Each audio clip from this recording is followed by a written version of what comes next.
Hi అండి, అందరికీ నమస్కారం. ఈరోజు మనం చెప్పుకోబోయే కథ పేరు బాత్రూమ్. రచయిత కస్తూరి మురళీకృష్ణ గారు. నా చెల్లెలు 3 రోజుల నుంచి కనిపించడం లేదు. భర్త పోయినప్పటి నుంచి డిప్రెస్డ్గా ఉంటుంది. ఈ మధ్యనే ఉద్యోగంలో చేరింది. అక్కడ ఎవరితోనో సన్నిహితంగా ఉంటుంది. కానీ ఆఫీసులో అడిగితే ఆ పేరు గల వారెవ్వరూ లేరని చెబుతున్నారు. నాకు అయోమయంగా ఉంది. దయచేసి నా చెల్లెలు జాడ తెలుసుకోండి అని డిటెక్టివ్ శరత్ని అడిగాడు ఆ వచ్చిన వ్యక్తి. ఆఫీసులో ఆమెను ఎవరైనా మోసం చేసి చంపేశారా? అసలేం జరిగింది? మనం ఈ కథలో తెలుసుకుందాము. నేను చెప్పే కథలు కనుక మీకు నచ్చినట్లయితే లైక్ చేయండి, షేర్ చేయండి, మన ఛానల్ని సబ్స్క్రైబ్ చేసుకోండి. శ్రవంతి మీకేమవుతుంది? అడిగాడు డిటెక్టివ్ శరత్. నా చెల్లెలు అన్నాడు భరత్. మిస్సింగ్ రిపోర్ట్ ఇచ్చి ఎన్ని రోజులయ్యింది? 3 రోజులయ్యింది. మా బంధువులంతా మిమ్మల్నే కలవమన్నారు అన్నాడు. మీ వాళ్ళందరి ఇల్లు వెతికారా? వెతికాం, ఎక్కడా లేదు. 5 ఏళ్ల క్రితం ఆమె భర్త పోయారు. అప్పట్నుంచి డిప్రెస్డ్గా ఉంటుంది. ఏదైనా ఉద్యోగం చేస్తే కాలక్షేపంగా ఉంటుందని ఎన్నోసార్లు చెప్పాను. ఎట్టకేలకు ఏడాది క్రితం ఒక ఉద్యోగంలో చేరింది. అక్కడ సుధీర్ అనే వ్యక్తితో సన్నిహితంగా ఉంటుందని విన్నాను. నేను అతన్ని ఎప్పుడూ చూడలేదు, కలవలేదు. అయితే అలా చెయ్యొద్దని నేను హెచ్చరించాక చాలా ముభావంగా ఉంటుంది. 3 రోజుల నుంచి కనిపించడం లేదు. జరిగింది చెప్పాడు భరత్. మీరెప్పుడు హెచ్చరించారు? 4 రోజుల క్రితం. మేము ఊరు వెళ్లే ముందు ఆమెను హెచ్చరించాను. 2 రోజుల క్రితం ఊరు నుంచి తిరిగొచ్చాను. అప్పట్నుంచి కనిపించడం లేదు. శరత్ అతడి వైపు పరిశీలనగా చూశాడు. 3 రోజుల క్రితం మిస్సింగ్ రిపోర్ట్ ఇచ్చానన్నారు. మరి ఊరు నుంచి వచ్చి 2 రోజులే అయిందంటున్నారు. ఇదెలా సాధ్యం? అడిగాడు శరత్. నిట్టూర్చాడు శరత్. నేను ఊరు వెళ్తూ చెల్లెలు బాగోగులు చూడమని పక్కింటి ఆయనకు చెప్పాను. ఆయన పొద్దున్నే ఫోన్ చేసి చెప్పాడు. ఇంట్లోంచి శబ్దం రావటం లేదు, పిలిస్తే ఎవ్వరూ సమాధానం ఇవ్వటం లేదని. ఇంటి తలుపులు దగ్గరికి వేసి ఉంటే ఆయన లోపలికి వెళ్ళి చూశాడు. ఇంట్లో ఎవ్వరూ లేరు. అదే చెప్పాడు నాతో. సెల్కి ఫోన్ చేస్తే స్విచ్ ఆఫ్ అని వస్తుంది. మనుగడలో లేదనిపిస్తుంది. దాంతో ముందు పోలీస్ రిపోర్ట్ ఇవ్వమన్నాను. తరువాత రోజుకి నేను వచ్చేసా. పోలీసులు ఏమీ తేల్చలేకపోయారు. ఇంతవరకు శ్రవంతి జాడలేదు. అందుకని అందరూ మీ దగ్గరికి వెళ్ళమన్నారు. అందుకే వచ్చాను అన్నాడు భరత్. మీకు అన్నలు, తమ్ముళ్ళు, అక్కలు ఎవరైనా ఉన్నారా? నా చిన్నప్పుడే ఒక అన్నయ్య పోయాడు. ఇప్పుడున్నది నేను, మా చెల్లి ఇద్దరమే. మీ అన్నయ్యకు పెళ్ళయిందా? వాడిది లవ్ మ్యారేజ్. ఆ అమ్మాయి మాతో కలిసి ఉండలేదు. వాళ్ళతో మాకు సంబంధం లేవు. శ్రవంతి సన్నిహితంగా ఉంటున్న సుధీర్ని కలిశారా? తల వంచుకున్నాడు భరత్. సుధీర్ గురించి నాకేమీ తెలియదు.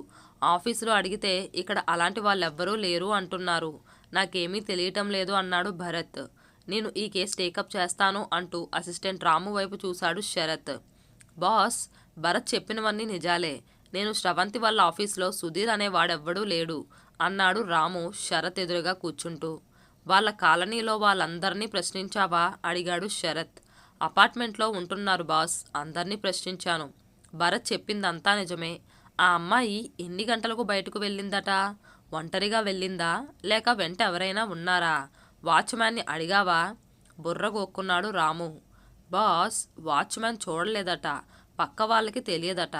ఆలోచిస్తూ రాము వైపు చూశాడు శరత్. ఫోన్ కాల్ రికార్డ్స్ తెచ్చావా? తెచ్చాను బాస్. రాము, వాళ్ళది అపార్ట్మెంట్ కదా.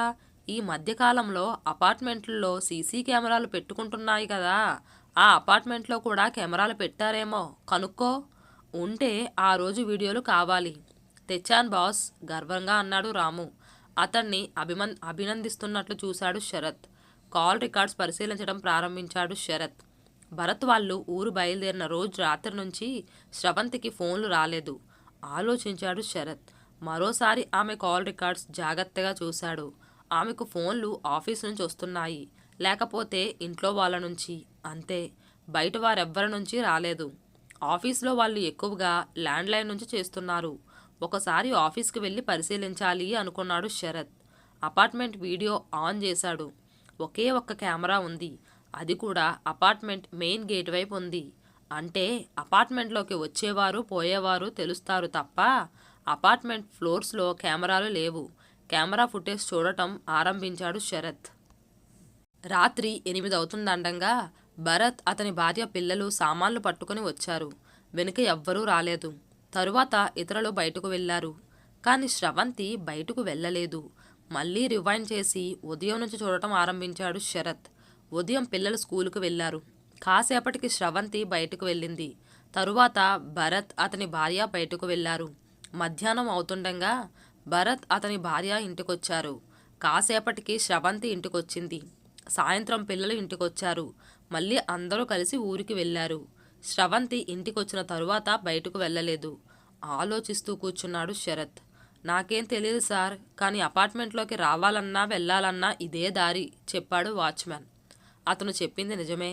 శరత్ కూడా అపార్ట్మెంట్ చుట్టూ తిరిగి చూశాడు. ఇంతలో రాము వచ్చాడు. బాస్, నువ్వు కనుక్కోమన్న విషయం కనుక్కున్నాను. ఆ రోజు స్రవంతి పర్మిషన్ తీసుకొని మధ్యాహ్నం నుంచి ఇంటికి వచ్చేసింది. ఊరు వెళ్తున్నామని 3 రోజులు సెలవు పెట్టిందంట అన్నాడు. తల ఊపాడు శరత్. భరత్ ఇంట్లోనే ఉన్నాడా? వాచ్మ్యాన్ని అడిగాడు. ఉన్నారు సార్, చెప్పాడు వాచ్మ్యాన్. రాము, శరత్ పైకి వెళ్లారు. తలుపు తట్టగానే తెరుచుకుంది. రండి, ముందు చెప్పలేదు అన్నాడు భరత్ సంభ్రమంగా. అతన్ని పరిశీలనగా చూశాడు శరత్. ఈ సుధీర్ ఎవరు? మీరు తప్ప ఎవ్వరూ అతడి ప్రస్తావన తేలేదు. ఆఫీసులో కూడా సుధీర్ అనేవారు ఎవ్వరూ లేరంటున్నారు. స్రవంతి ఆఫీసులో ఎవరితోటి సన్నిహితంగా ఉండేది కాదని చెబుతున్నారు. సూటిగా అడిగాడు శరత్. స్రవంతి ఫోన్లో మాట్లాడుతుంటే నేను విన్నాను, చెప్పాడు భరత్. ఎప్పుడు విన్నారు? ఊరు వెళ్లేందుకు ముందు రోజు కూడా విన్నాను. అప్పుడే హెచ్చరించాను. కాల్ రికార్డ్స్ అతని ముందు పెట్టాడు శరత్. దీనిలో ఆమె మాట్లాడిన ఫోన్ వివరాలన్నీ ఉన్నాయి.